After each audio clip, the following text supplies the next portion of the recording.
I'm at the Oregon Garden this morning in Silverton talking to Richard, one of the horticulturists. And you know, just because it's been a later spring, a cooler spring, there's still beautiful things up here at the garden. Oh yes, many plants right now are showing their new spring colors and new growth, but also many flowers are blooming in the garden right now. I love this Pulsatilla. It's pesk flower, isn't it? Yes, it's a word that means Easter. It's a very delicate looking flower, but great flower for rock gardens.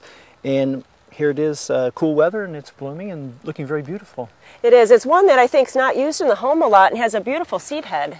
Oh yes. And I saw a lot of viburnums in the garden. You have a lot of different ones. Yes, we have Viburnum tinus. There's also the Viburnum opulus. Some people know that as snowball bush. Right.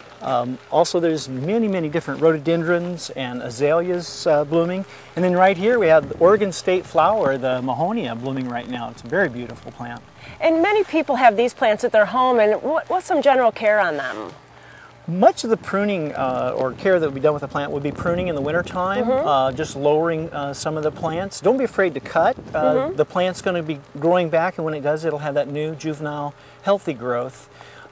And also when you're pruning, you're not just pruning away the plant, but you may be pruning away some disease or insect problems also. Right.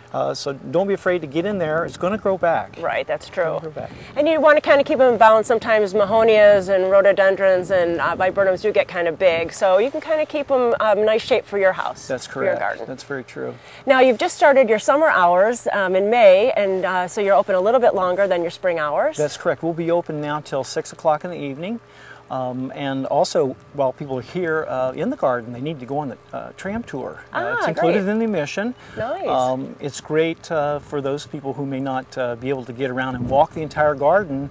They can ride the tram for 20-some minutes and see different parts of the garden, or they can get off at 4 or 5 different stops and wander around and then wait for the tram to come back and pick it up again. So it's a wonderful way to see the garden. Well, that's so nice. And I know the hotel is opening this fall, so that's going to be an exciting kind of accompaniment to the garden. So there's really something to see in the garden any time of the year.